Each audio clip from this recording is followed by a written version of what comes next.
A Starlink IPO, the closest thing to a SpaceX IPO in 2020. How will the Starlink IPO compare with Elon Musk's Tesla IPO from 2010? Will the space industry bring in more than $1 trillion in revenue as Morgan Stanley predicts?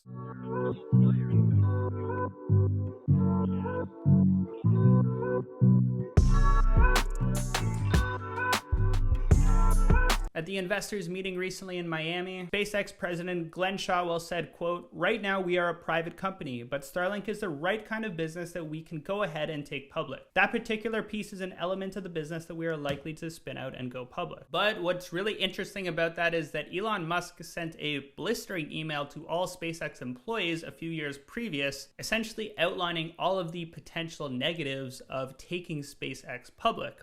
June 7th, 2013. Going public. Per my recent comments, I am increasingly concerned about SpaceX going public before the Mars transport system is in place. Creating the technology needed to establish life on Mars is and always has been the fundamental goal of SpaceX. If being a public company diminishes that likelihood, then we should not do so until Mars is secure. So what changed and why now? Well, one obvious reason for a Starlink IPO is that the company needs cash. Shotwell said a few years ago it would take about $10 billion to get Starlink to a mature state. Let's compare the Starlink IPO with the Tesla IPO from 2010.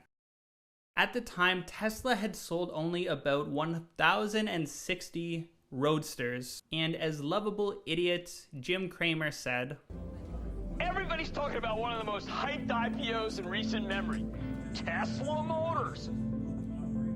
It sold 1,063 cars. I myself have sold 1,063 cars. You don't want to own this stock. You shouldn't even rent the darn thing." What's more, at that point, Tesla had lost more than $300 million.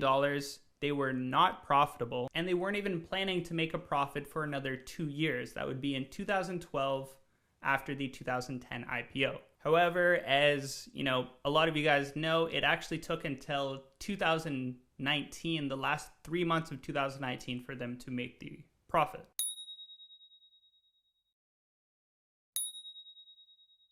Contrast that with SpaceX's Starlink, which is looking to earn $9 billion in revenue just in 2020 and $123 billion by 2023. However, companies' internal projections, as we've seen, can be considered optimistic at the very least. Now, despite Tesla's abysmal financials in 2010, they were still able to raise over $240 million, with the IPO being multiple times oversubscribed. Alongside that, they were seeing quickly emerging competition from GM and Nissan. But it proved successful, with the IPO stock price jumping over 40% on the first day, from $17 opening to closing around $24.50. Elon was visibly ecstatic with the results.